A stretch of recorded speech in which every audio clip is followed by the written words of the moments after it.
visionary creative. They are a visionary creative whose extensive body of work captures the essence of LGBTQIA plus experiences. Her contributions to art, education, literature, advocacy, and community building have left an indelible mark. Anel's areas of expertise encompass various themes such as Latina, Latinx, literature, sexuality, gender, race, border diaspora, spirituality, body, and blood memory. With an M.F.A. in creative writing, Anel I. Flores is a highly accomplished author, has penned notable works like chapbook titled La Fea and the Lambada Literary Award nominated book Empanada, a lesbiana story in Proveritas. Additionally, her upcoming novel, Cortinas de Lluvia, is set to be released in 2024, along with the second edition of Empanada, doubled with a Spanish translation. Anel's literature contributions can be found in esteemed publications such as Switchgrass Review, Camino Real, the Fifth Wednesday Journal, River's Edge, Entre Guadalupe and Malinche, Rooted, Queer Women of Color Anthology, Sinister Wisdom, Raspa Magazine, Ayungo Arts Magazine, the Lodestar Quarterly, the Picnic Literary Review, and La Voz. All right. And our panelists today are joined by Mary Redding and Mary. Let me find your bio. It's much shorter.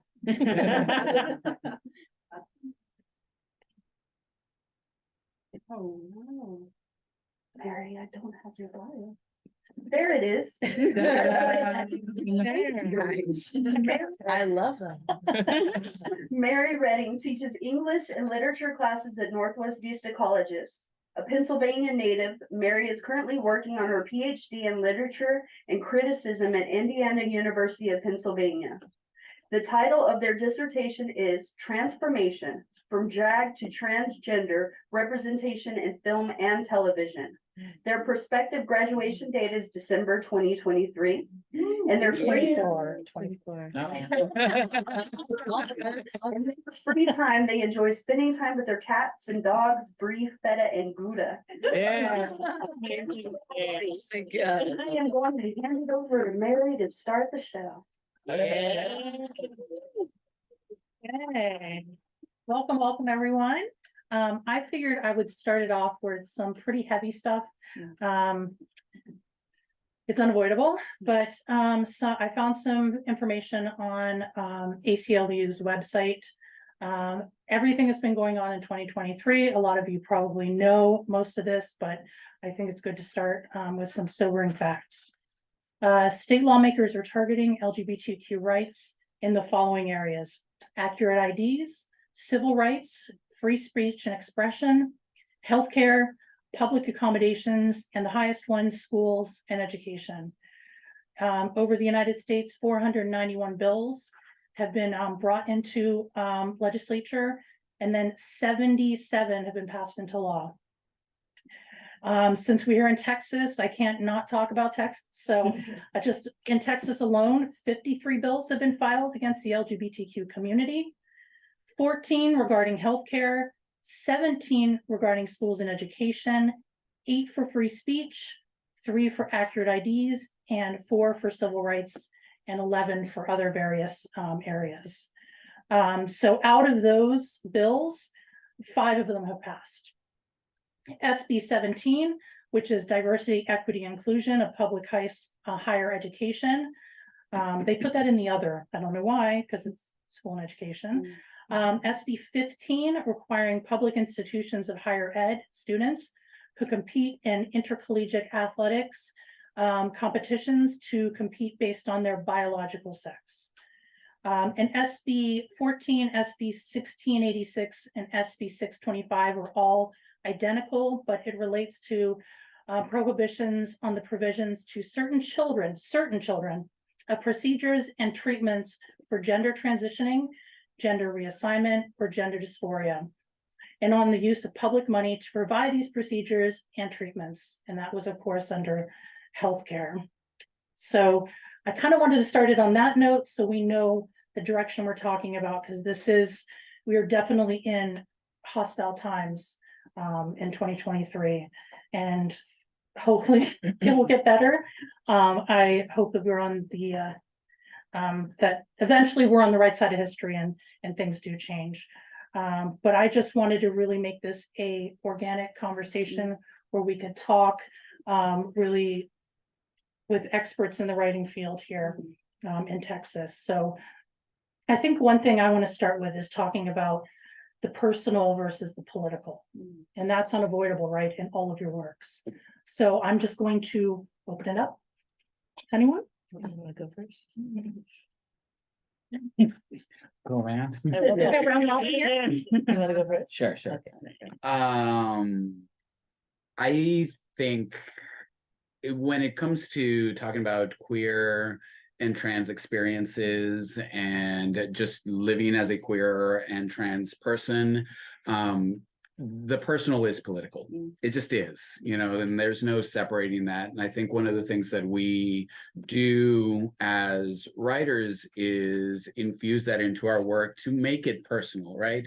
Because oftentimes what's going on is there are people out there that have certain worldviews and experiences and ideologies because they've never encountered a queer or trans person in real life, like on a personal level, right? And I think that's one of the things that we all do as writers is try to give our personal narratives so that people can understand what it is like to live our experiences. And so for me, like, that's one of the important things is in just when you break it down to like a much more granular level and a much more individual level, it's just about talking to people on a one-on-one basis, right? So that they can understand that like, we are people too, and living our lives, right? And just trying to live our lives freely without trying to impose ourselves on anybody else, not wanting anybody else to impose themselves on us, right? And the more that we have conversations with people on a one-on-one individual level, the more impact we can make, right? Because unfortunately for us, our personal lives have been politicized, right? There's this author, poet, Chen Chen, that some people may be familiar with. And he recently was talking about how if you have a queer or trans friend, but you don't talk to them about their queer or trans experience, you just have a stranger that's being nicer to you than than you deserve to be, right? Like, to talk to someone who is queer and trans means to talk to them about their queer and trans experiences, because that's part of their lives. And so making that a normal habit of conversation goes a long way to advancing these larger political scales of like just fighting for our very right to exist, Okay. Thank you.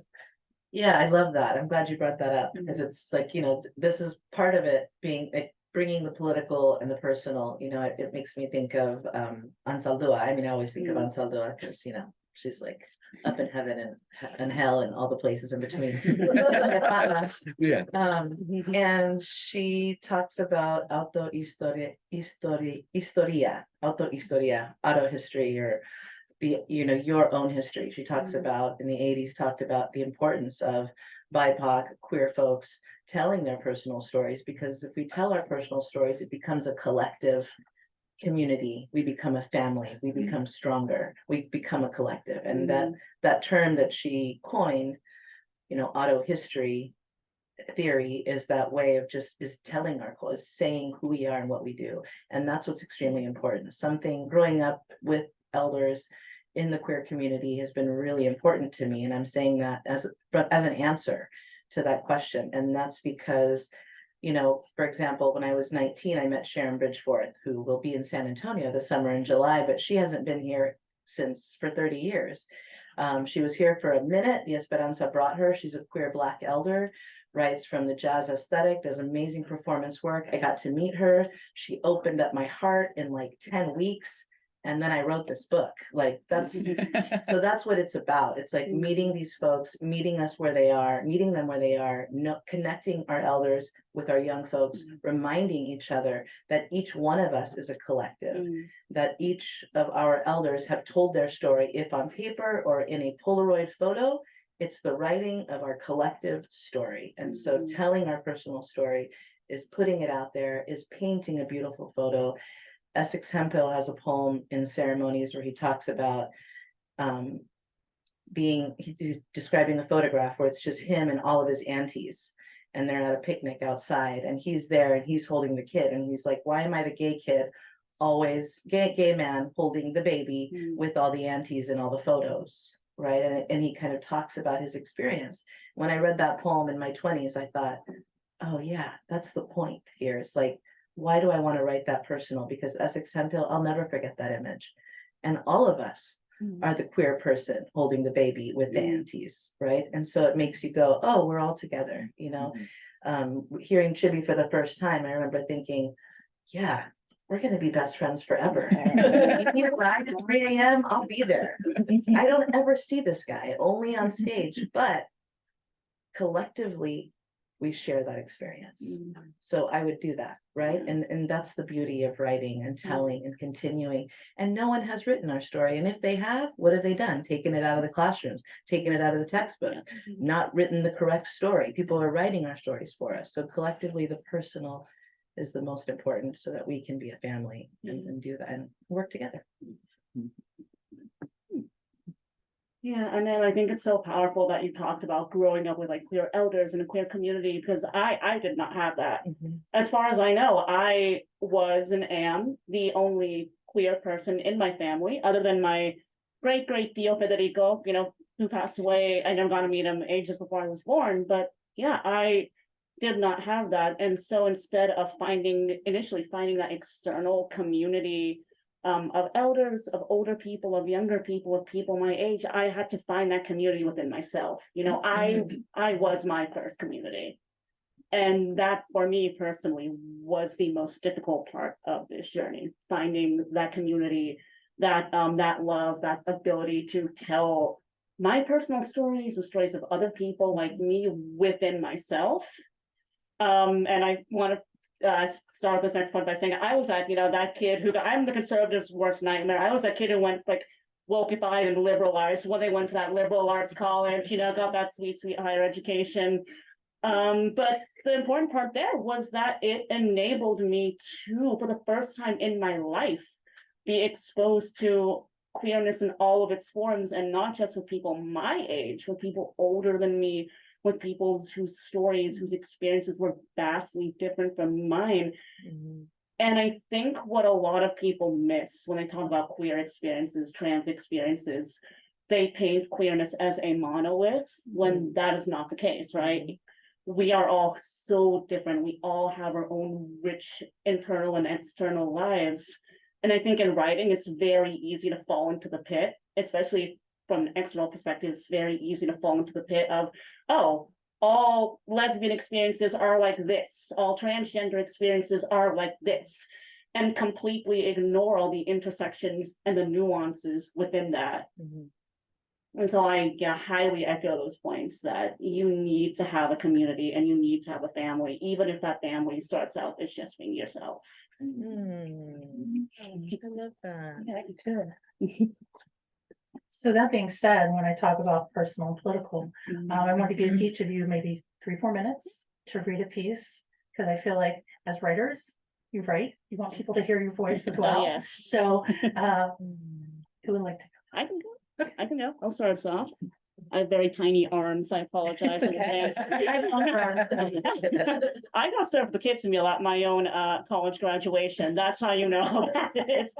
But I am going to be reading the first. Actually, don't know how many pages this is because I'm on Google Docs of my current novel in progress. It's called High Octane. It's about a street racing competition in a even more dystopian Los Angeles. And all right, and here we go. The port is a ghost town tonight.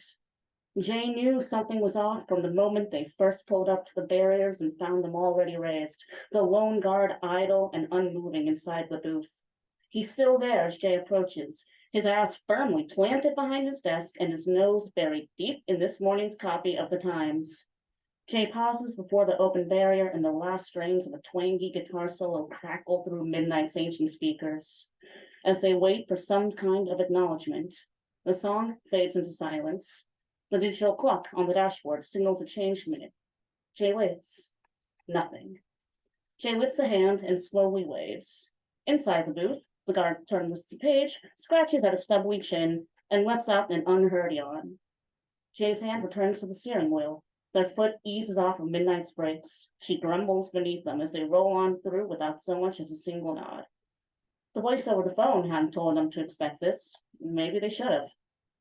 Shadows follow them as they drive, flickering beyond Midnight's rolled up windows, peering out of the jagged squares cut into some of the empty shipping containers, moving too quickly for Jay to catch a glimpse of anything beyond blurry faces and limbs. Not a ghost town. Not to them, anyway. Jay slows down as they drive further into the maze. The faces follow them, silent on the other side of the glass, and the lump in the throat that's been growing, that's been sitting there for the last hour, asks, do they know? Do they know who they are? Why they've come? Jay turns up the radio to drown the questions out. A late night newscaster's voice greets them through the speakers, promising to spend the next hour highlighting LA County's hottest topics, literally, in the case of the weather, as the region will apparently be seeing temperatures in the triple digits as early as next week, never mind it only being mid-May.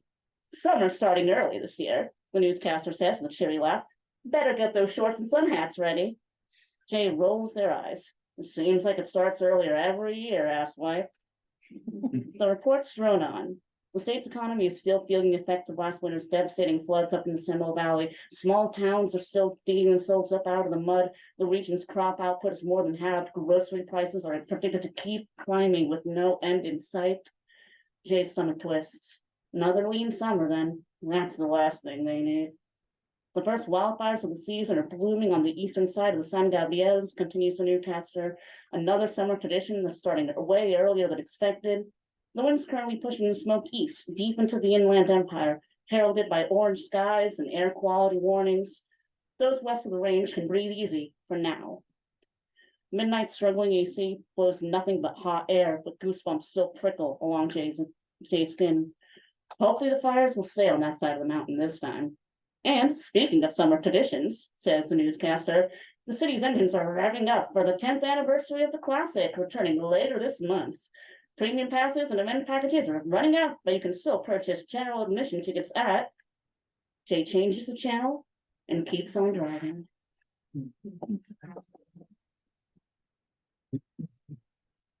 Yep, I'll go next. I'm gonna read two short poems out of a chapbook collection whose title is debatable. And continues to be the bridesmaid, never the bride at chapbook competitions, but that's fine. This one is Some of Us Aren't Born Right, after Kaveh Akbar. Some of us aren't born right away, more a flicker, forming of a womb. Some would say wounded, the pierced yolk of a soft-boiled wish to be hard, scrambled, and don't know they aren't the first boy finding feathers in embers of women that forged flame before they could be free, before they could be born. For the first time, the doctor decreed it's a born, but not really, ready to fly, nesting in a bloody poultice, born with an affliction, shape-shifting, spend their whole lives with kindling in their breasts to scared to phoenix, the most fleeting lovers foraging for a flame to hatch themselves. Wow. And then this other one is, thank you. In Spanish, there is no word for gay that doesn't also mean faggot. The language didn't bother. We come connotated, bruised knees, the lazy jowl of masculinity. Dicen gay, pero me dicen joto. A language loves to howl. My supposed sins,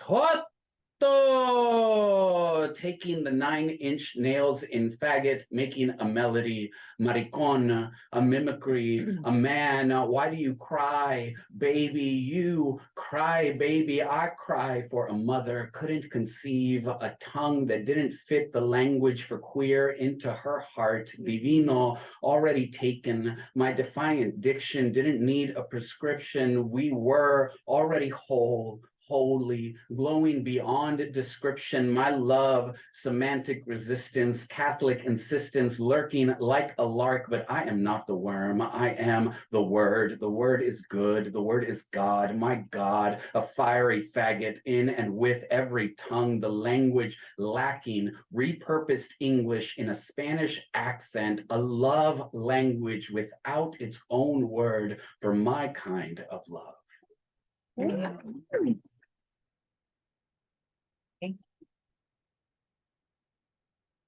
I'm going to be reading the opening piece of my book Empanada called Abuelita's Café. Different tone, just tone shift. Algo para tomar? Café y agua with a little ice, por favor. This restaurant is one of the very last that still refries their beans the real way, in the bacon drippings. I respect the cook aquí more than those earthy pochos in Los Alamo Heights. They gave into that health kick, soy wheat tortilla, black bean bullshit. Mi Abuelita's Cafe upholds San Antonio's fat city reputation. Chabela, the cook and also the owner, was named after La Chabela Vargas. She tells me the story every time I come in. La Señora Vargas, ay, ay, ay, mamacita, mija. She'd howl with her eyes looking towards the sky at a memory. A singer chick con corazón, famosa, la first lesbiana, all in one breath. Y mami, she'd show up chula, I mean chulísima, on a Chinese steel frame moto to her shows. Hijo. And she always had a different novia, a new girl at every show, una blondie, flaquita y bonita, riding on the back of her bike. This was in the 40s, mija, before you were even in the stars, she told me. She held the singer was responsible for her soltera lifestyle. Es la señora Vargas. It's why I'm here, mija, why every chula wants me. Can't deny him. Es por la Chabela. Her hand was in the air by this part of the speech. Chabela loves her gorditas, different from La Chabela Vargas, with a nice size pancita or panzota in my case, which is why I make sure to eat just enough taquitos, enough to catch an extra long stare from her cigarette ash-colored eyes. I like to keep my skin puffy and soft for the mamacitas. They lean on me and talk about the 15-year-olds from the night before at the club who didn't even have an ID and can't even dance. They talk about their last vieja who went psycho and broke into their car window. Or they tell the latest chisme of La Iliana from the old bar who looks bien buena on her law firm's billboard near the Josephine Street exit. The chulas like to lean on me and talk, and I like the girls to have a lot to talk about. My cup is already empty and La Soltera swings across the counter to cure my cravings. Chavela has that Mexican curandera palm reading, ojo removing clairvoyant gift, you know. She's the one all the neighborhood viejas come to for answers as to why their sons never came back after the army took them and why each of their utilities are turning off one by one while their bills keep getting higher and higher. The old women come in lines one at a time after the 2 o'clock lunch rush, wrapped in head scarves and pearl button blouses. Dios, I accidentally say out loud as she passes by, my brain's response to her body moving in the same rippling waves as the coffee swishing back and forth against the walls of the cup. Mas café, mija? She calls me mija, her little girl, and I look up into her eyes, hoping she's reading my purposely upturned palms that must be screaming, I love you in their lines. Stop.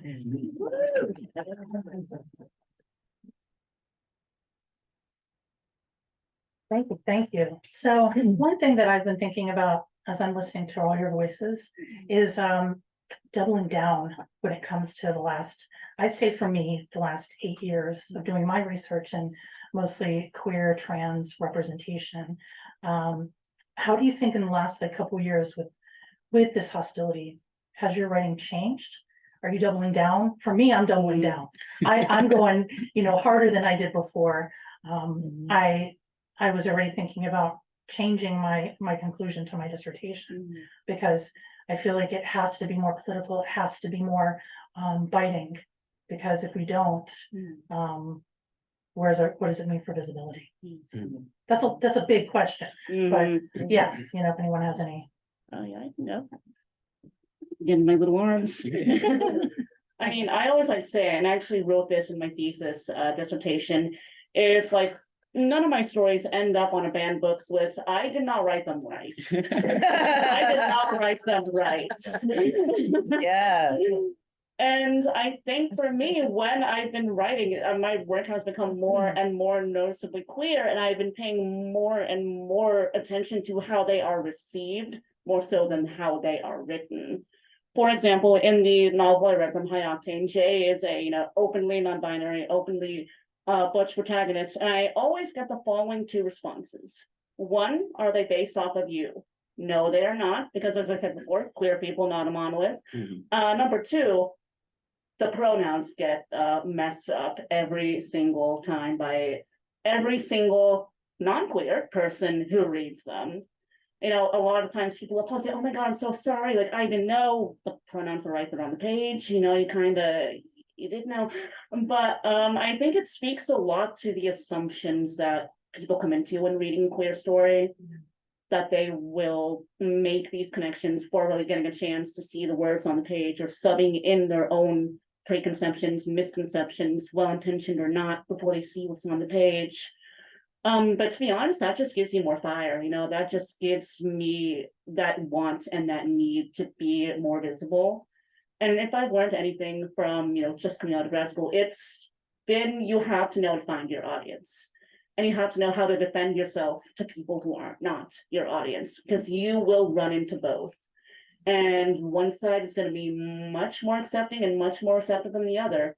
And personally, I hate the idea of having to talk about sides, but it's where we are right now. It's where we are right now. And I think it's incredibly disheartening, but this too is something that gives me fire, because if I can hopefully reach just that one more person, as Chibbi was saying, reach that one more person, have that one-on-one moment with a reader, a partner, a friend, a family member, whoever, a stranger on the street, who is curious about your work or your life and who you are, that makes all the difference.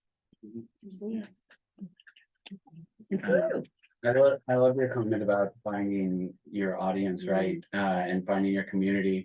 I don't think it's a secret. I came up in the slam poetry world and the spoken word community, wherein the audience is what you get. You can't control who's in the room that day.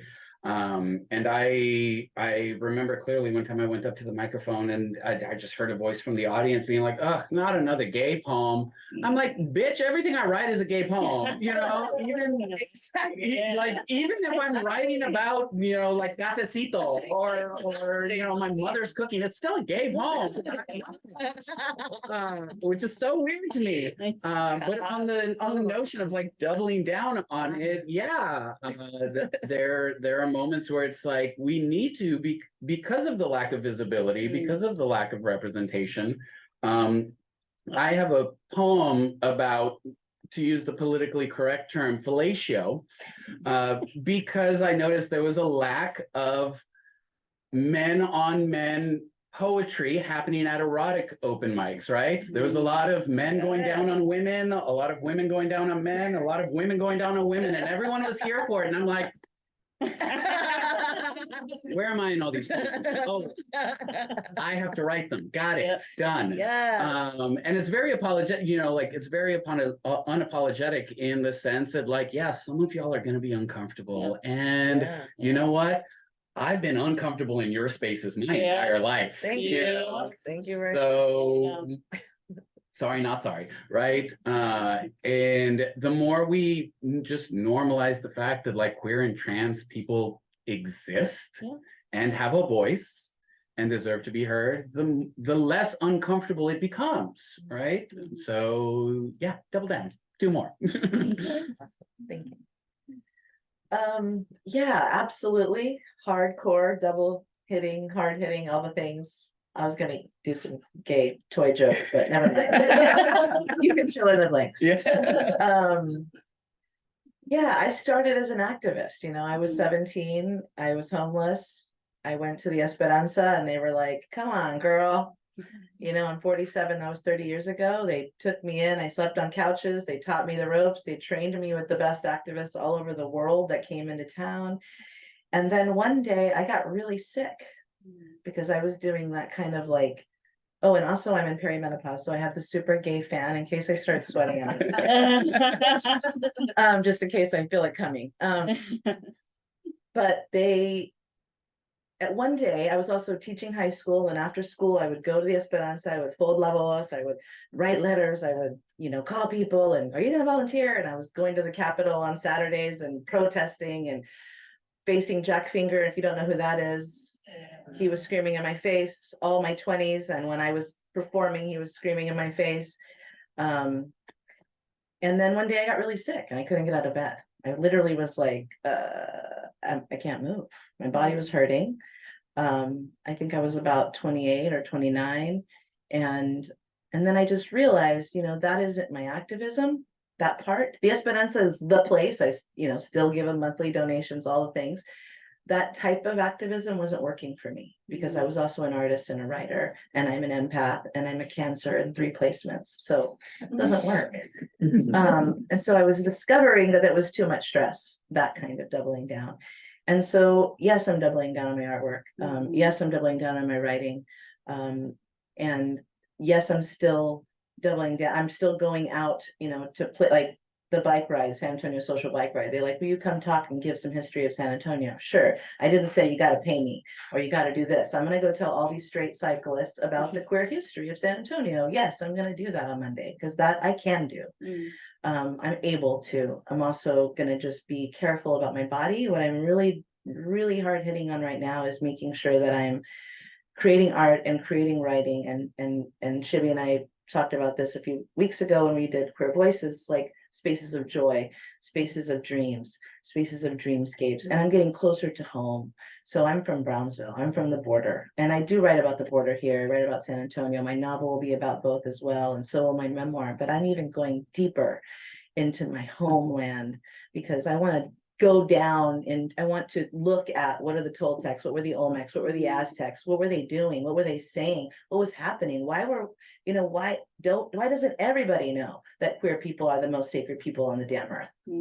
That's what I want everyone to know, because we are the shamans, we are the magic. I'm doubling down on crystals, I'm doubling down on sage, I'm doubling down on curanderas, on healing, on taking walks, on going to the lake, on going to the hot springs for my health.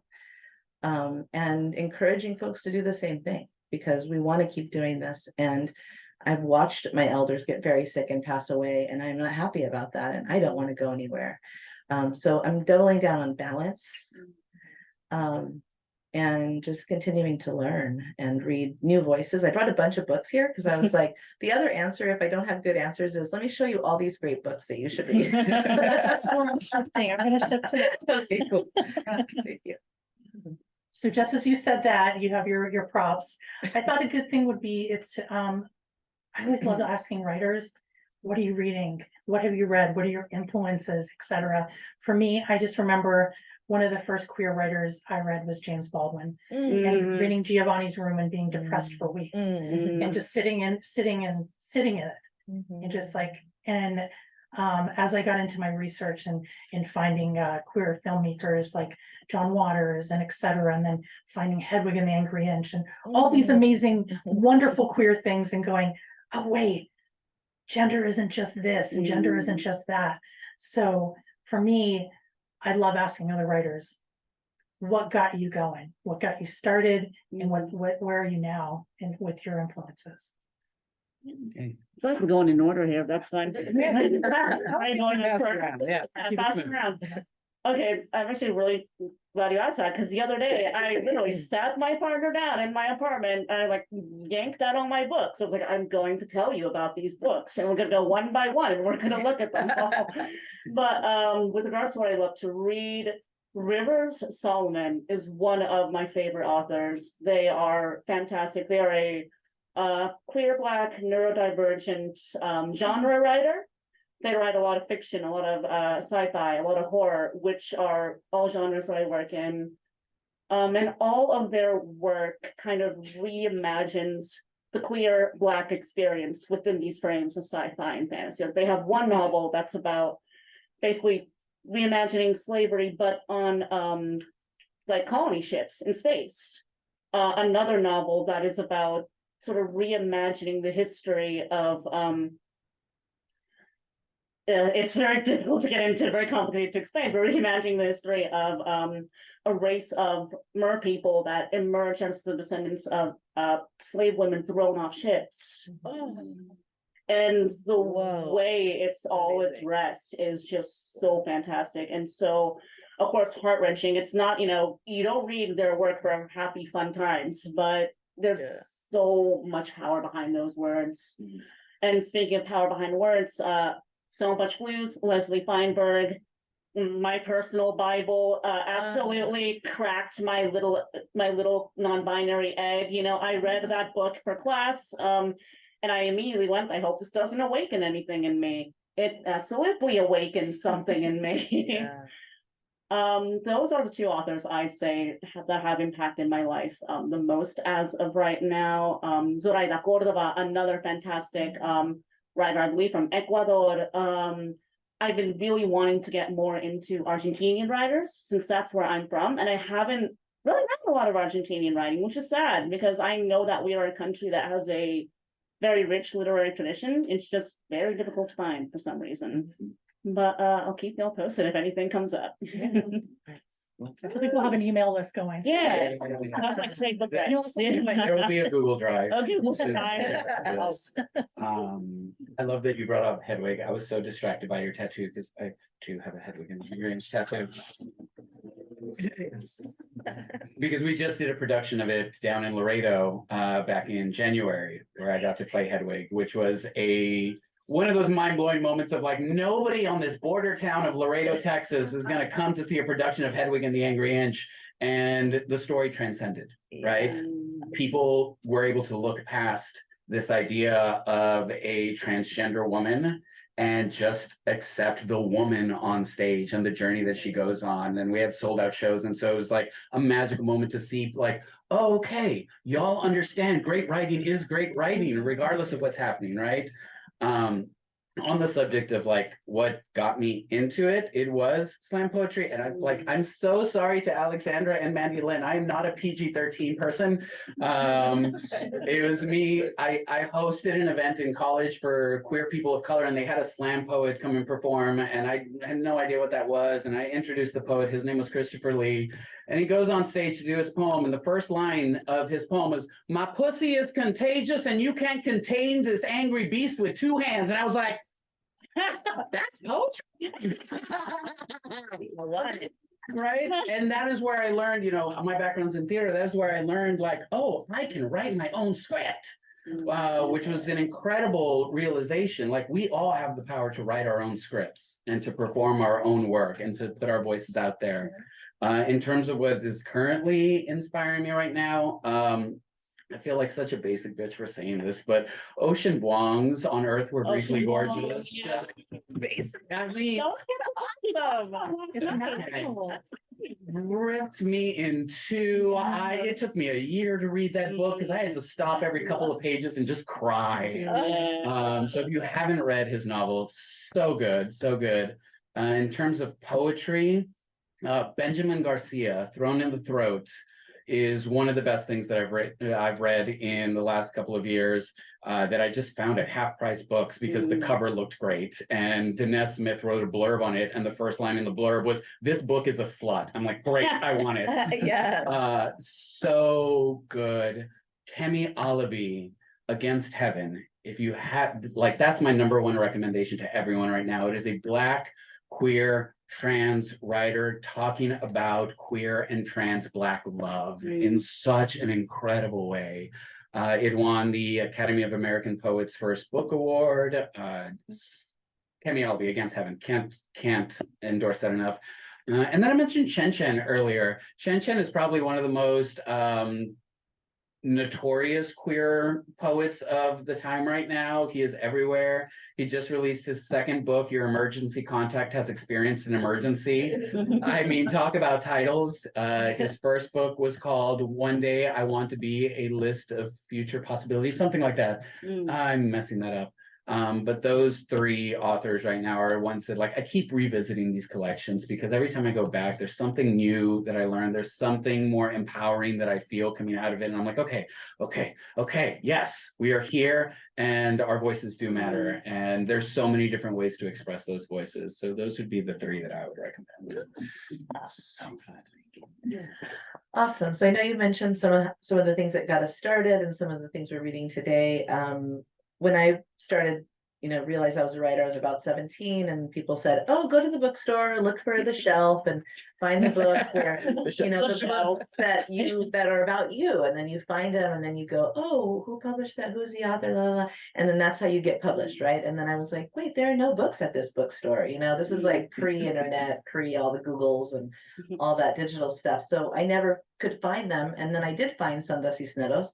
I did find Ana Castillo. I found Mango Street, which had more brown influence for me. Ana Castillo, Mixqueila letters, and my father was a Toltec, very queer. She's also queer. That was my earliest look. And then Ansaldúa, Gloria Ansaldúa, Borderlands, This Bridge Called My Back, Sri Moraga. Then reading from there, I have a few of them here. Dorothy Allison, Trash. Reading Carla Trujillo, What Night Brings. That changed my life. If you've not read Carla Trujillo's What Night Brings, it's about this amazing young 11-year-old kid who's exploring their queerness with a neighbor. It's hilarious and funny and great.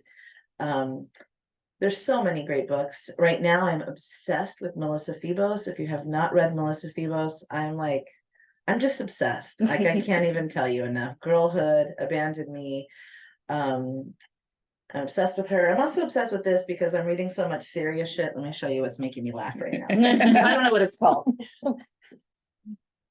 I'm reading right now this. I Was Better Last Night, a memoir. I don't know if you know this guy, but he's an actor. Yeah. So it's hilarious and tragic. And so I'm reading Febos and I'm like, and then I'm like, let me just read a little bit of this real quick. And then I put it aside and then I go back to Febos. I'm writing my memoir. So this is currently what I'm working on and Febos. So I wanted to mention those. I've got a list now. Yes. A big list. So I want to go back to this idea of community. We keep talking about community and community. What would be your advice to young queer, maybe not even out, young person, and maybe what advice you would give, to your younger self, maybe in that way? Yeah, why not? Going around in the circle. Okay, my biggest piece of advice to any young queer person would be find an in-person community as soon as you are feasibly and safely able to. Safety, of course, always comes first. That's number one. Number two, however, would be to try your best to find that in-person community as soon as you can. Because granted, my first community was online, and for many young queer and trans individuals, I'm the oldest Gen Z. I grew up with the age of internet. And so that's where I went. That's where so many of my peers and so many people younger than me went, because for many of us, myself included, it was the only place where we could be ourselves. But I also grew up in the age of, don't trust the internet. And people aren't always who they claim to be, even online. Even people who are who they say they are don't always have your best intentions at heart, don't always have kindness or your care and your well-being at heart. And so I do believe that finding an in-person community can be the best thing you can do. If you're too scared to come out, maybe go with a trusted friend or a trusted relative, a family member, a mentor, whoever. And it doesn't have to be an explicitly gay or queer space. PFLAG, for example, here in San Antonio, fantastic space for me when I was first starting out and I had no one in my corner. And with regards to advice I would give myself, I'm going to echo what I wrote in my my bio and say that you are worth protecting, you are worth caring for, you are worth loving, because I had no one to tell me those words. And those are words that I want every young queer person to know, especially in 2023. Especially if you are young and trans or gender non-conforming and you're being forbidden from playing sports, forbidden from wearing the clothes you want to wear, forbidden from being with the people you want to be with, from inside and out of school, forbidden from being the person, going with the name you want to be known by. You are loved, you are worthy of love, you are worthy of care and worthy of protection. And if no one else is willing to do that, like I will, you will find people you will find people older than you, people your age, people younger than you, even communities out there. You just have to find it.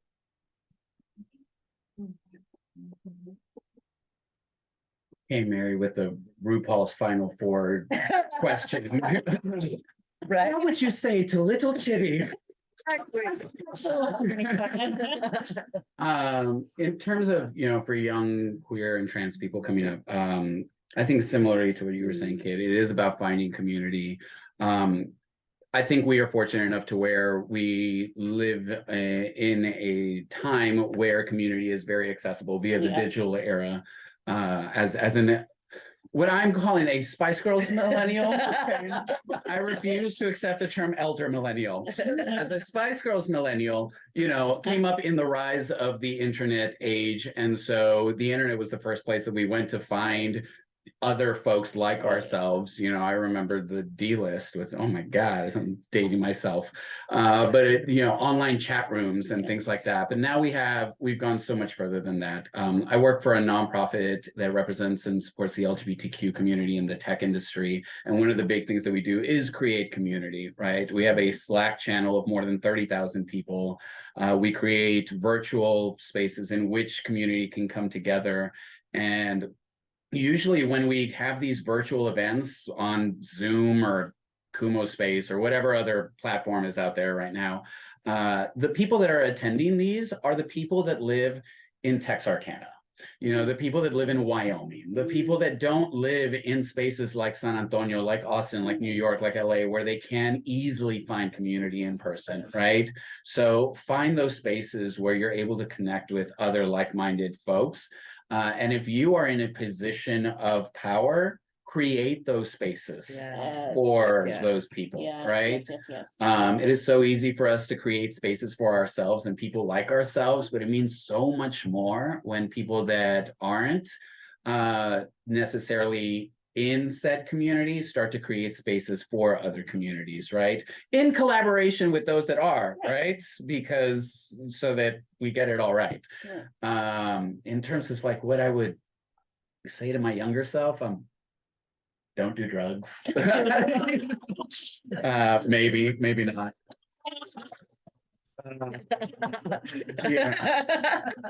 I don't know. I was very fortunate in that I've always been kind of very unapologetic about myself, and graduated early from high school to get away from small border town life. You grew up in Brownsville, I grew up in Laredo, like it's a whole nother world, people. And I went to school in Austin where like very quickly found community, right? And so I think hold on to that as much as possible, right?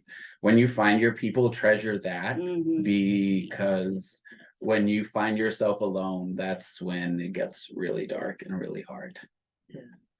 Thank you. Thank you. Well, echoing exactly what they said, and I get the part where I'm like, oh shit, I gotta say something different. No, I mean, what I would say to my younger self, or to my younger self, I guess, if I really was like, okay, looking at my 17-year-old self, I'd say keep writing. You will understand yourself as you write more every day. You'll understand where you're coming from a little bit more. The more you write, the more you paint. You will understand your mother when you write about her. You will understand your homophobic neighbor when you write about them. Eventually you will understand the world and why people are so terrified. If you keep writing and getting to know your own story and other people's story, if you keep painting and you keep making that work, and you lean into your creative body, it is your fire, is what I would say to young people. Everyone has a creative body. Everyone has a creative moment. Everyone has something to do. It's gardening. I was digging plants in today. I was super frustrated. So I was planting things. It was like 109 degrees. I'm like, what the fuck why am I doing this? But I was like, I have to because there's a lot of stress. So there it was, right? Whatever it takes, find those things that like take the fire that's hurting you out. Don't hold it in. And when you're out there in the world, protect yourself, you know, like have your friends, have your community, or if you're walking alone, just, you know, keep your spirit guides. You know, Dorothy Allison said in a workshop once, you know, you're going to be alone for the rest of your life at the desk. It's going to be quiet. You're going to be in the deepest, darkest places of your soul. It's going to suck. She said, she was like, it's going to be awful. I mean, she was like about it. And then she was like, so when you sit down, invite your spirit guides. Ask your grandma to sit down. Don't tell her to talk. Just listen. No, I'm just kidding. You know, ask your people you've never met in your life. Just say, you want to come to my table, sit with them, bring your spirit guides with you, have people in community with you, and you will always have that. I would tell young people, you're going to find them, you're going to love them, and take care of your friends. Yeah. It's a two-way street. Yeah. Even if you call them once every 2 years. Hey, what's up? You good? Okay, cool. Bye. Whatever. Take care of your community. Take care of those who you know understand you and see you. And that's about it. Can I add one more thing? Oh, Of course. I wanted to add one more thing, and this is specifically speaking to the non-queer and trans people in the room, you know, because I mentioned, you know, like if you're in a position of power, create these spaces. But it's also, there are small, tiny little things that can let other people around you know, this is a safe space and I'm a safe person to talk to. And one of the easiest things to do is just to always use your pronouns when you introduce yourself to someone you don't know. You know, hi, my name is Chibbi. I use all pronouns. That immediately to somebody who is of the community lets them know like, oh, okay, I can be comfortable around you, right? And that goes such a long way when you're in spaces that, you know, are not specifically for the queer and trans community to make queer and trans people feel like they can be part of that space. So just keep that in mind. Awesome. That is a really good point. As an instructor, or teacher in the college level, that's one of the first things I do with the students is introduce them. I say, okay, I'd like your name, your preferred name, and your pronouns, and then, you know, a little bit about themselves. So yeah, I think that's definitely a good thing to have as an ally. I want to give as much time possible for Q&As, so I think we'll start a couple minutes, 3 minutes early with Q&A. So I'm opening it up to everyone else. There's a lot of people here. Don't be shy. Okay, not all at once.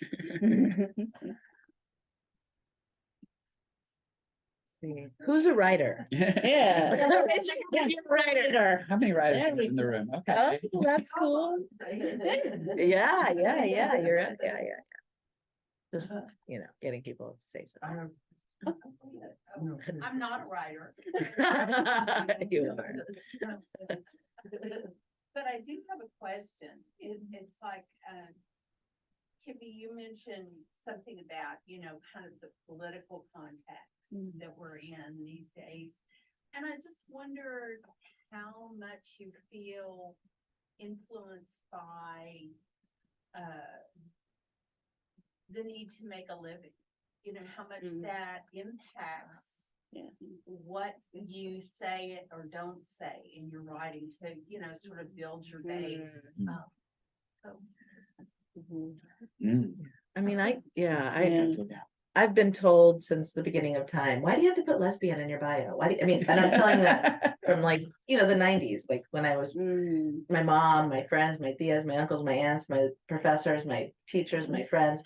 I mean, just why don't you just let it just be there? I mean, wouldn't you just sell more books if it was just fiction? Why does it have to be queer fiction? Why does it have to be lesbian? I'm like, because I'm not writing it for all y'all. I'm literally writing it for queer folks because there's one fucking book. Excuse me, I whispered it.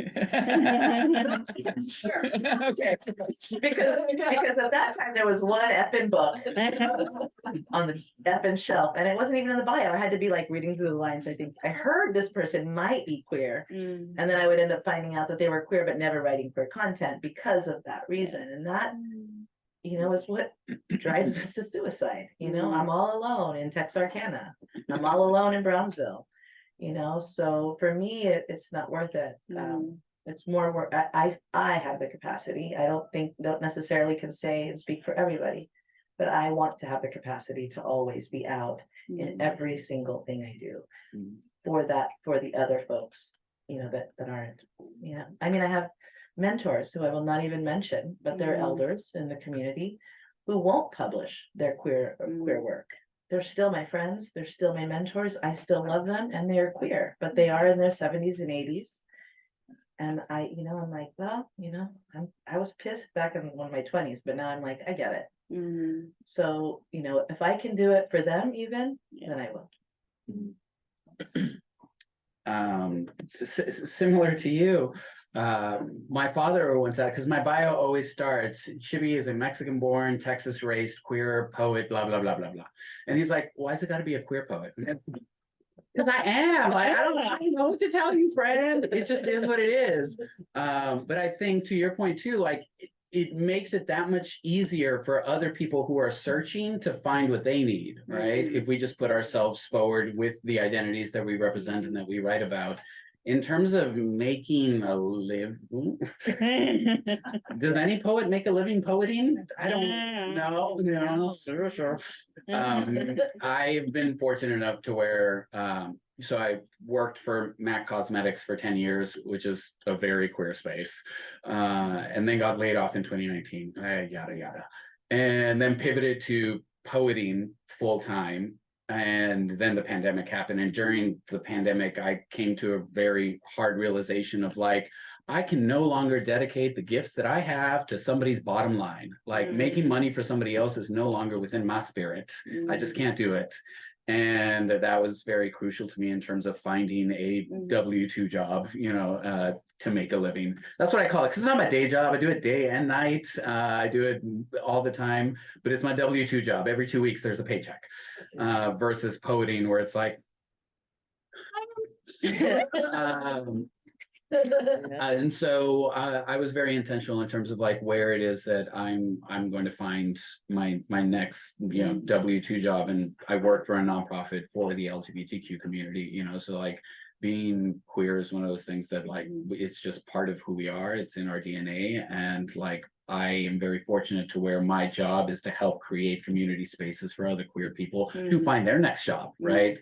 And so in that, we do a lot of work to educate tech companies on how to create inclusive spaces for the queer and trans community. And we're just trying to build a better space so that people can find careers regardless of what their gender identity is or sexual orientation is. And we are so fortunate as I come to learn more and more about other tech companies out there in which these are just, it's not even an issue. I've talked to so many people that work at these companies where they're like, yeah, one day I came out as trans in an email and nobody cared. And it was great. Like people are like, oh, okay.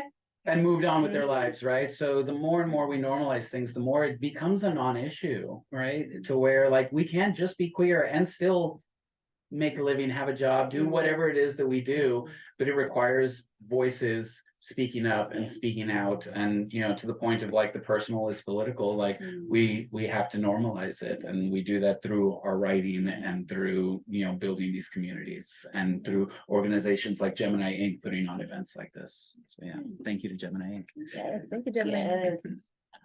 For me, I remember when I got my first real like adult job adjuncting at Texas State while I was also a grad student at the time. This was around the same time that a lot of the very first Don't Say Gay bills were being released. A lot of the very first like book bans were being released.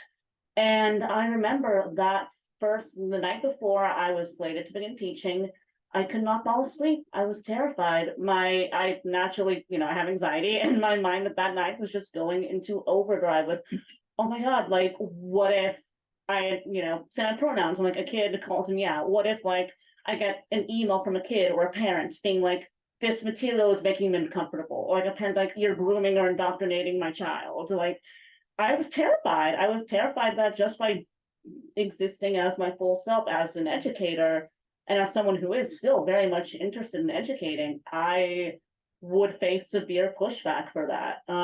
Miraculously, it did not happen. The very worst I got in my classroom, like a couple students were climate change deniers, but neither here nor there. I still do not think I would ever touch a K through 12 classroom because of all the pushback that you would receive and a lot more of the parental influence that would be received that you don't really get in higher education. But yeah, teaching in 2023 as a queer person is scary, especially as a gender nonconforming, openly queer person. I did use they them pronouns in my classroom. I don't think any of my students respected them. I'm pretty sure it was mostly because I was, for many of them, probably the first trans person they'd ever met, and they just did not know what to do. But also, it is a little disheartening when you put yourself on the line, and even if you're not getting, you know, the violent pushback you were so afraid of, even just the little things can feel like, oh, like a stab in the chest. Actually, yeah. So I didn't even touch on the job thing, but yes, I was a teacher I was a high school teacher for 14 years and a curriculum specialist also, and that was really crazy. It was 99 to 2014 or so, 2015, and it was really hard, but I still was out the whole time. I had like my rainbow flag, my United Farm Workers flag, my Mexican flag, my US flag, all up. All those years, I did pictures of queer things that didn't look queer, but looked queer enough for the kids to understand. All my students were always coming out to me. It was awful to everyone over 18 I didn't talk to. That was good. It was better to just not do that. I only talked to my students. I'm still connected to my students. I'm very happy that I was out as a high school teacher, even through the shit that I had to go through. It was worth it because I see them all. They message me from LA, from Chicago, I see them at Chibbi on almost with their families and their queerness and all their tattoos. You know, they're now 30 and so older than that. And so, yeah, I did that. I quit that job and now I'm a realtor. So I do represent a lot of queer families. And I do that, and I love to be queer as a realtor because there is a lot of homophobia in the lending world and in the housing and space. So I do that now, and I think using it to the benefit is the way I look at adding the words to my bio, you know. You bring up a good point. I want to talk about education. As a teacher myself, I think this past spring was probably the hardest semester I've ever had teaching, being openly queer and teaching without compromise as well. So, you know, I would teach, you know, little snippets of, oh, here's James Baldwin, or here's a queer writer that's doing work on slavery and drag queens, etc. And most of I didn't get much pushback, but I did have one student that was just probably the most defiant student I've ever had. Just called me a leftist woke ideology, all the bad words, all the trigger words that and I sat there and they never it was just really rough. So I really relied on my friendships within the community and etc. to get past that. And I really hope starting in the fall that maybe it will be better for if you're teaching as well. Because I know it's harder. I've been teaching now for 8 years and it doesn't get any easier when you get some really terrible human being that just wants to push back at you. But normally my bark is their bark is not as quite as bad as how much I can bite back. So you know, we just have to keep educating ourselves and, you know, putting that back out into the universe as well. Okay, so another question up here. Yeah, I have a question. So my family's not very supportive of the queer lifestyle, just in general. So in sharing work, I wanted to ask, is there conversations or maybe something that can be facilitated to set boundaries, but also, I don't know, I want them to like enjoy or support me, but it just feels like I've reached a level where it's kind of like a brick wall. And when I talk about queer things specifically, they're tuned out. But if I bring it to another subject and they're like, okay, yeah, I like that, but, is there something, cause it seems like y'all are all just, like so versed in writing and stuff, so is there like a conversation that might have happened or an ongoing conversation, or is it just like, you're like, fuck you, I'm sorry. But you know what I mean? Like, Yeah, is there just like a certain level where you're just like, okay, like, I'm just gonna focus on me, go read the Bible, like- read the Bible. Yeah. No, I'd love to answer this question because I'm in that same boat and I don't know if you're gonna like the answer I'm gonna tell you. My parents don't know what I write. Hmm. They don't know. They have not read anything. They will probably not read anything for the foreseeable future. And they're always asking, like, you know, thing. As much as I would want them to, I don't let them, and it pains me because they want to read it. They're saying they want to read it, but I know that it would be kinder for them and for me to not share it because the result of them reading it would be worse than them not reading it at all because I know the kind of people that they are. Yeah. And it's gonna hurt. It's gonna hurt knowing that you've reached that sort of brick wall with your parents. So my advice would not be to cut them off. It would not be to say fuck you or anything of the sort. But it would be to acknowledge that unfortunately there is the boundary. There is a boundary there. Hmm. And the boundary may break, it may not break. But you should not force that because forcing in either direction will probably make it worse. That's from my own personal perspective. Of course, everyone's perspective is different. But I would say is also find people who you can share your writing to. If it's not your family, find friends or a partner or a writing community here in San Antonio or online or wherever it is you are that is receptive to your work, that you know will not judge you or will not push back, that you know won't freeze up when they read about queer topics or have someone coming up to them to talk about their identity and who they are and their story. Because ultimately, as writers, you want someone to be receptive to your work. You want someone to be able to reach out to you, just like you're reaching out to them. It's a two-way street. It's a dialogue. Yeah. And you have to find the people who are willing to embrace that dialogue with you. I think the hardest part for me about being queer is that it's not always going to be your blood family. And it's a very, very hard lesson to learn, but it's not a hopeless lesson. That's like my biggest takeaway, there's always hope, even if it's not where you think it's gonna be. Yeah. I think we often talk in the queer community about the idea of chosen family, right? Because so many of us don't have a supportive biological family, as it were.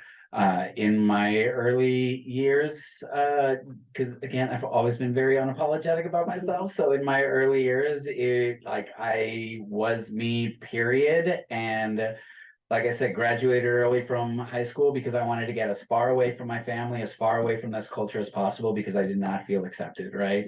And I never stopped being myself. And eventually my family had to come to terms of either we accept you or I guess we lose you, and we don't want to lose you. They're very Catholic.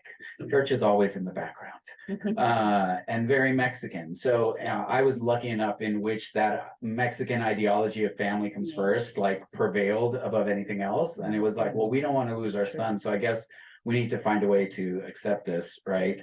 And it was just about normalizing it. Here's my boyfriend.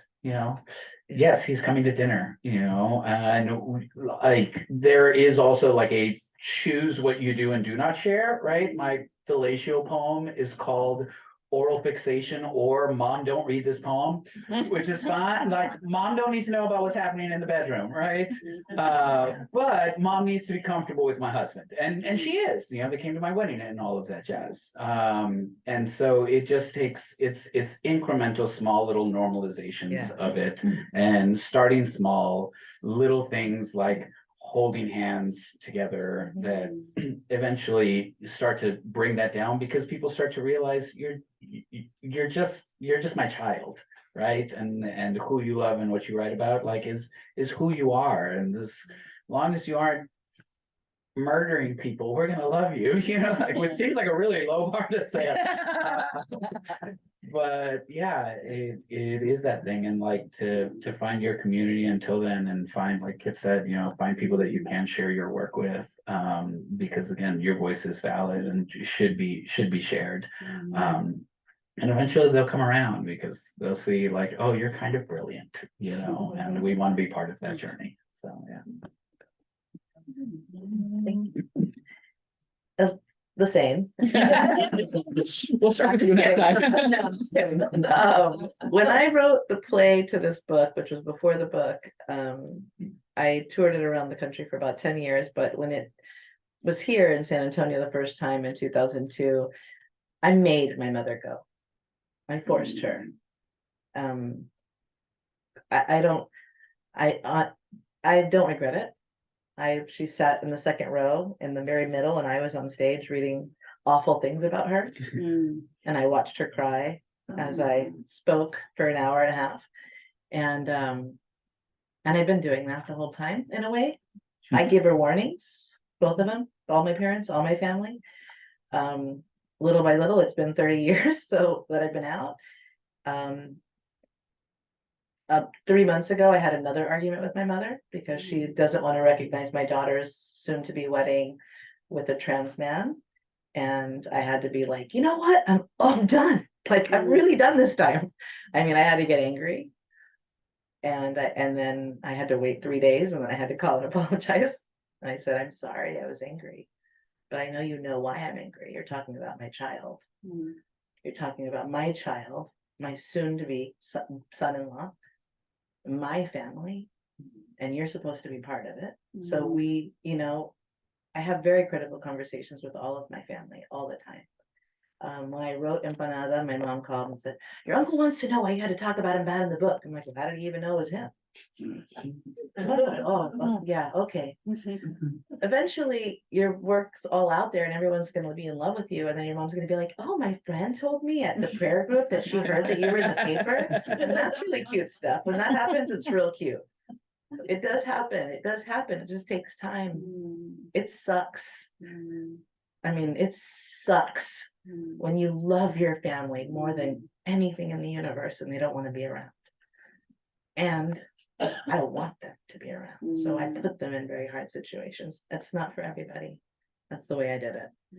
You know what I mean? But it's just however, and figure out who your very strong allies are in your family. I learned this from an elder, Virginia Marie Rincon, who's a curandera, queer curandera butch, who told me, sit your sister down, sit your brother down, and teach them how to be an ally. Tell them what to say. Tell them who to call. Tell them what books to read. So you don't have to do it anymore. And you tell them, either you do it or you're not my ally. So don't go claiming you're my ally family member if you're not actually doing active things. That's really helped to really call my brother. I'm like, I mean, I just did it with my sister-in-law. I'm like, you have to help me. And she did, you know, so find those queer people, queer friendly allies in your family that can reason with the people you want to get closest to. That's another way. Okay. And one more. Yeah, one more. I really should remember the name of the person who said this quote, but I teach it a lot. It's in a slideshow. The quote, and I'm kind of paraphrasing here, is unfortunately the burden of the oppressed is not just to liberate themselves, but to liberate and educate their oppressors, right? And that people can feel a certain type of way about this because there are plenty of people who is like, it's not my problem. It is not my burden to teach you to love me, right? But unfortunately, to Nell's point, right, it is about like sitting people down and having those hard conversations. And it takes us, and that's a heavy burden to like walk through the world with. And so similarly, speaking to the allies in the room, it's something to be conscious about. Like as queer and trans people, we are constantly educating people around us about just what it means to be us and like just to live, which seems to be harder and harder these days. And so understanding that when somebody snaps, or, you know, to your point, it's like, I'm tired of doing, I get angry, right? I am tired of having this conversation with you. Like, treat them with a little bit of grace. They're probably tired because they've been doing this for a long time, you know? Agreed. Yeah, also coming from a family, I told my mom that the work that I was doing with queer film and television, and I said LGBTQ, and she goes, LGB what? Like my mom's 75 years old. She's not aware of that queer people they exist, but not in her little world, you know? And I was like, right here, daughter, right here. So yeah, I would just give them patience. That's one thing I learned. Both of my parents are very conservative, and they've come around. I'm not saying that they will, but maybe the possibility is there. Just from experience, my dad is he loves his guns, he loves his politics, very differently from me, but he's coming around slowly. I think sometimes when elders get older, they change their mind a little bit, you know, especially, you know, they're a child, you know, they'll love you no matter what eventually, you know, they got to get over their stubbornness. Okay, any other questions? I think I have a question. So I'm sure all of you have like heard the same type of annoyingness, but this has been a conversation people have been trying to have very often recently. First, it was my bosses saying things like, why do you need 5 hours to write this article? Just use ChatGPT, do it in 2 hours. Now my dad's texting me articles all the time, like, have you heard about ChatGPT? It's writing for you. And you know, 2 weeks ago, I was fired from my job for not fitting in with the company culture. So it's like, how can you defend the process and the craft of writing against mass production? Ooh, that's really good.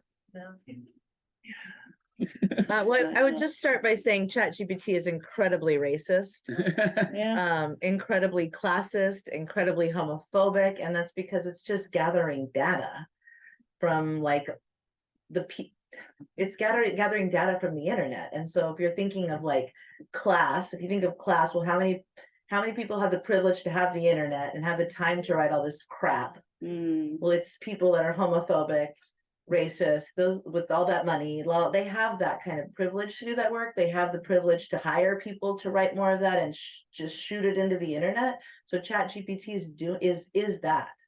I mean, I'm not saying it's not a benefit to some industries, because I understand I've read a lot of different articles about it, and it can help in certain things too, simple little things, but literature, nah, not doing it, because we have authentic voices. This is another form of colonization. If you want me to use AI, it's colonization in the digital form.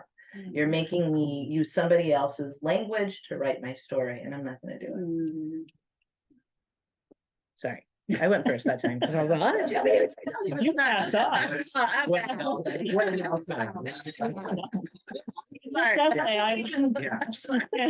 Anel said.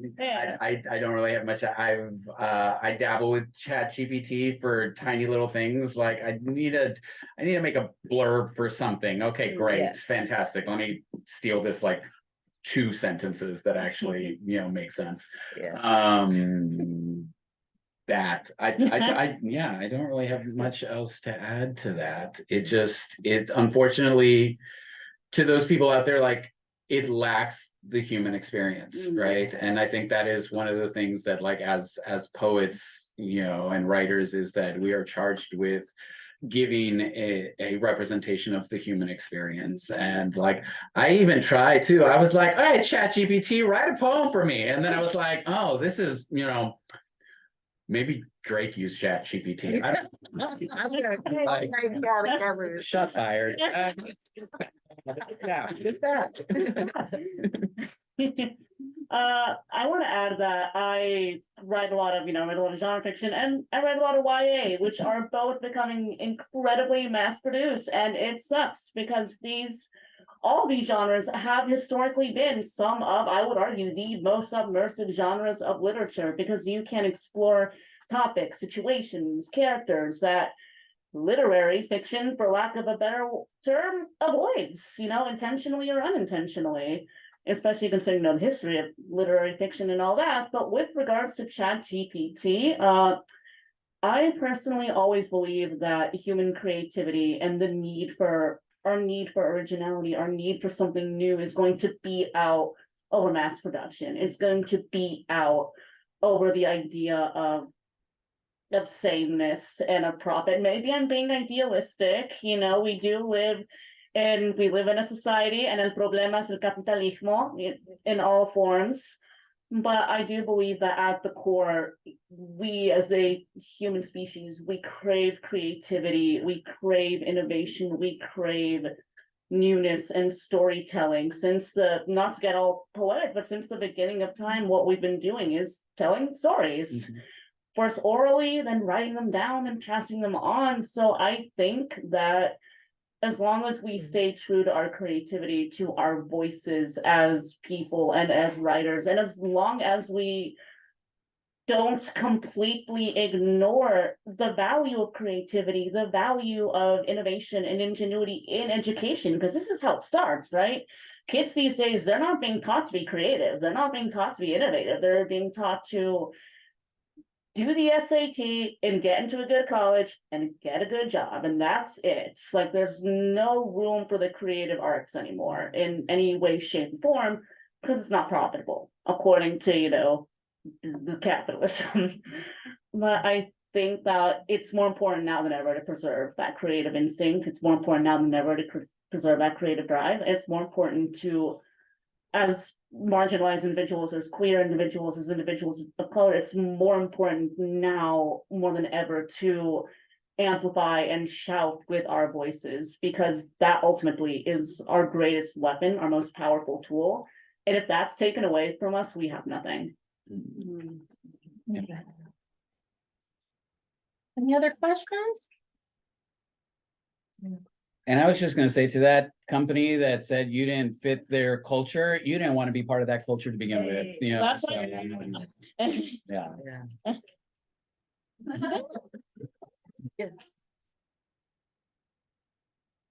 have one question, but I did want to say that the city writers, Mhm. one of the things that they're against is they being asked to touch up scripts that were written by AI. And their response to it was very good and well worth reading, in their words. I'm not gonna try to put it in my words, but it really addresses what you're asking and how to reply to them. Oh, that's good to The know. question that I have is, how does one, it goes back to pronouns, what you were saying, how do you introduce yourself with the pronouns? What's the correct way to do it? You mentioned, Sure. since you mentioned it. Yeah, you just say them. It's, and the more that we do it, the more that it becomes normalized, like I did, like, hi, my name is Chibbi, I use all pronouns, Yeah. hi, my name is, I'll use my younger self. Hi, my name is Robert and I use he, him pronouns. What's your name and your pronouns? It's it's the same as like how we've normalized, like, hi, this is who I am. What's your name? So now what's your name and pronouns? You just add it, you just say it. And it's not a big deal, and I think similarly on the subject of pronouns, if you misgender someone by using the wrong pronouns, just apologize and move on. Don't make a big deal out of it. It's like, oh, sorry, use the right pronoun, move on. We don't need to make a big deal out of it, because I think then if it does become oh, I'm sorry, it's so hard for me, I'm trying to do this and blah, blah, blah, you've now made the situation about you and not about them. So just apologize, use the right pronoun, move on, make it as normal and as inconsequential as possible, because it just is, it's just normal, so yeah, just throw it in there, I'm so-and-so and I use such and such pronouns. How about you? Thank you. Any other one last question? It's so quiet. Okay, it looks like we Oh, are I out of. got I want- Yes. Comment. Comment, yeah. I was at a gay pride picnic a couple of years back, and this young person ran up to me and said, "Thank you for everything you've done before us." Mm-hmm. I wanna turn that around. I feel like we hid together. We weren't so much about coming out, we hid together. And sometimes people identified us for what they thought we were and excluded us because they thought we were gay or lesbian or, and those were the terms in those days. And, I feel like I fought so much just to be a woman in this world, much less a lesbian. But listening to you, and also I'm 75 and I have a sense of vulnerability as I've aged. Like I have stickers on my car that identify my position and people seem to want to run me over, and it's frightening. And so the question becomes, do I take those stickers off or do I keep them on? We've taken them off and now they're back on. So, the thing is like, okay, if somebody wants to shoot me, okay, that's how I'm going out. I mean, but it's frightening. And I want to say that you have taken something, I don't think maybe a little bit from us, but you have so much self-sense and so much courage to say, this is who I am. Not to say it's easy. It looks very hard, as hard. But you're saying, this is who I am, sort of take it or leave it. And I just love how we have grown as a community, from hiding to this point where we're out.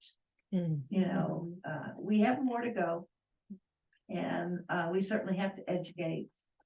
But I know I'm reluctant to call Holly my wife when a new neighbor moves in. And I just tell them she's my wife. I'm a little afraid to tell you that because of the prejudice I experience. And we have it, so much of it in all areas of life. Our generation had to grow up to recognize that we were missing people. We were all white. And that's what our experience was. We were missing people, missing experiences. Missing culture. And so I want to thank you very much for doing what you do and making life better for us. I just want to thank you. Yeah. Like too, Thank you. like big time. Like thank you for thanking us, and thank you big time. Yeah. Thank you all big time, because every day that's all I do is say, like, I am not alone. There are some fucking queer elders just angeling all around me right now, doing shit that I can't even imagine. So thank you. Thank you hard. You hard, like everything. Like I know they're like, oh, and the white lesbians, and they were not even letting us all in. I understand why. I understand. You couldn't call everybody. You weren't able to go down to the valley. And you know what? Shit changed. And brown and black and Asian communities and queer communities got together and they went to the white lesbians and were like, hey. And then y'all were like, all right. And, cool. So thank you. Thank you. Thank you, elders. Please, thank you.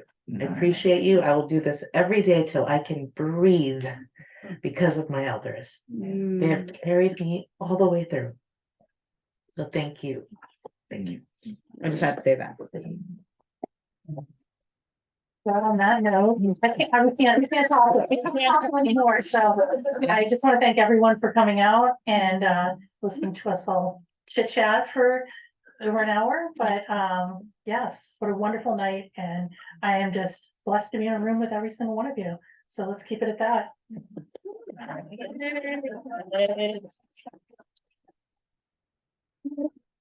I don't think there's anything else I can say except thank you all for coming and thank you, Kit, Chibbi, Anel, Mary, for being here with us and engaging us in this important conversation. And y'all can mix and mingle your way out the door, grab snacks on the way out. Do you have anything else?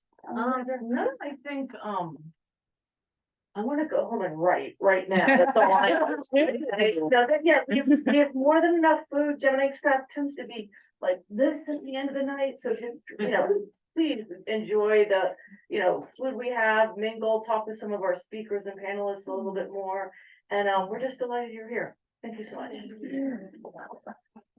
I brought a bunch of books because I thought, what do you do when you're like, how to respond to this, to what's happening right now? Read a lot. I mean, read. There's some great things to read by queer people. So I just brought some of my favorite books that were like on my always, that always shelf.